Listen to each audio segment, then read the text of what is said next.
نماز میں الٹا ہاتھ استعمال کر سکتے ہیں نہیں کر سکتے؟ الٹے ہاتھ سے خارج کر سکتے ہیں نہیں؟ تو کیا الٹا ہاتھ نماز میں قیام کے اندر اپنی جگہ سے ہٹائیں اور اوپر دایاں ہاتھ ہوتا ہے، تو اس طرح یہ الٹا ہاتھ ہٹانے سے کیا نماز ٹوٹ جاتی ہے یا نہیں؟ اس حوالے سے ہم نے فتویٰ ریڈ کرنا ہے۔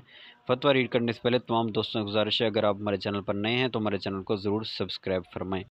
تو چلیے اب ہم اپنا فتویٰ سٹارٹ کرتے ہیں۔ سوال: نماز کے رکن قیام میں الٹا ہاتھ اٹھا کر خارج کرنے یا استعمال کرنے سے نماز کے بارے میں کیا حکم ہے؟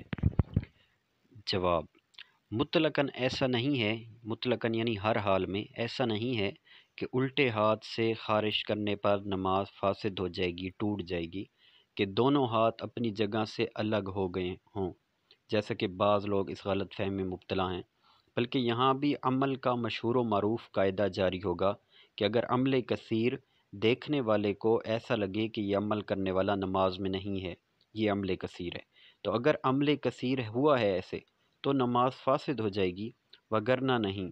البتہ بہتر یہی ہے کہ قیام میں سیدھا ہاتھ استعمال کیا جائے کہ سیدھے ہاتھ کے استعمال کی صورت میں کم حرکت لازم آئے گی۔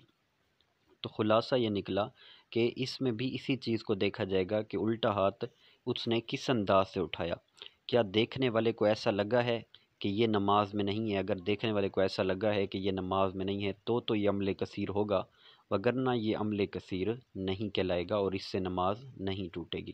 واللہ اعلم عز وجل ورسولہ اعلم، صلی اللہ تعالی علیہ وآلہ وسلم۔